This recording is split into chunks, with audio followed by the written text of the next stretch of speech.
இப்போது மே 29 உலக தம்பதியர் தினம். இந்த உலகத்தில் உள்ள அனைத்து தம்பதியர்களுக்கும் எனது மனமார்ந்த வாழ்த்துக்களை தெரிவித்துக் கொள்கிறேன். நீங்கள் அனைவரும் நீடூழி வாழணும், எல்லா விதமான செல்வங்களை பெற்று நல்லா இருக்கணும்னு சொல்லி நான் தெரிவித்துக் கொள்கிறேன். அது என்னென்னா, கணவன் மனைவி எந்த வீடுகளில் ஒற்றுமையாக இருக்காங்களோ அந்த வீடுகளில் மகாலட்சுமி தாண்டவம் ஆடுவா. அந்த வீட்லேருந்து உட்காந்துக்குவா. 2 பேரும் சந்தோஷமாக இருந்துட்டிங்கன்னு வச்சுக்கோங்களேன், அந்த வீடு செல்வ வளர்ச்சியோட மிக பிரம்மாண்டமாக இருக்கும் அந்த வீடு. அதே மாதிரி அந்த வீட்டில் வளர குழந்தைகள் எப்படி இருப்பாங்கன்னா, டிசிப்ளினாக இருப்பாங்க. கணவன் மனைவி எந்த வீட்டில் விட்டு கொடுத்து போய் அனுசரணையாக அன்பாக எந்த வீட்டில் வாழ்கிறாங்களோ அந்த வீட்டில் வளர்கிற குழந்தைகள் டிசிப்ளினாக ஒரு அடுத்தவங்களுக்கு முன் உதாரணமாக இருப்பாங்க. அந்தளவு நல்ல விதமாக அந்த குழந்தைகள் வரும்.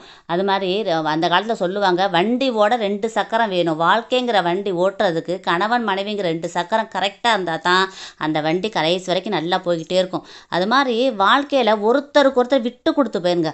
இப்போ நான் சொல்கிறேன், நிறைய பேர் ஒற்றுமையாக இருக்காங்க, நிறையா குடும்பங்களில் ரொம்ப சந்தோஷமாக இருப்பாங்க, நல்லா இருக்கட்டும், அப்படியே இருக்கட்டும்.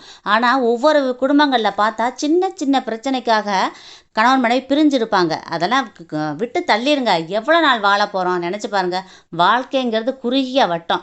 யார் சண்டை சச்சரவு போட்டு இருந்தாலும் பரவாயில்லை. இன்றைக்கி உலக தம்பதியர் தினத்தன்னைக்கு ஒருத்தருக்கு ஒருத்தர் ஃபோன் பண்ணி பேசுங்க, வாழ்த்து தெரிவிங்க, ஒற்றுமையாக வாழ வழிவகை பண்ணுங்க. ஒற்றுமையாக வாழணும் நீங்கள். அதனால தான் சொல்கிறேன், நான் எப்பொழுதுமே நீங்கள் ஒற்றுமையாக இருந்துட்டீங்கன்னு வச்சுக்கோங்களேன், வாழ்க்கை சூப்பராக இருக்கும். 2 பேரும் ஒற்றுமையாக இருங்க. அடுத்தவங்களுக்காக பார்க்காதீங்க, உங்கள் மனசை பாருங்கள். விட்டு கொடுத்து வாழுங்க. யார் மேலே தப்பு இருந்தாலும் பரவாயில்ல, போயிட்டு போகுது.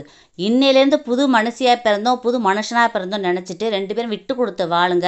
உங்கள் வாழ்க்கை சூப்பராக போகும். அடுத்தவங்க பேச்சை கேட்டு உங்கள் வாழ்க்கையை நீங்கள் கெடுத்துக்காதீங்க. உங்களுடைய மனப்பூர்வமான ஒரு மனசுக்குள்ளே ஒரு சிந்தனை பண்ணி பாருங்கள். ஏன் நாம் பிரிஞ்சிருக்கோம் அப்படின்னு சிந்தனை பண்ணி பாருங்கள்.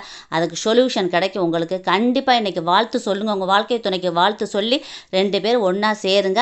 இப்போ தான் வாழ்க்கை உங்களுக்கு சூப்பராக அமையும். இந்த பதிவை எல்லாருக்கும் ஷேர் பண்ணுங்கள், கமெண்ட் பண்ணுங்கள். எல்லாருமே நல்லா இருக்கணும் ஃப்ரெண்ட்ஸ். Thank you friends. வாழ்க வளமுடன். தேங்க்யூ.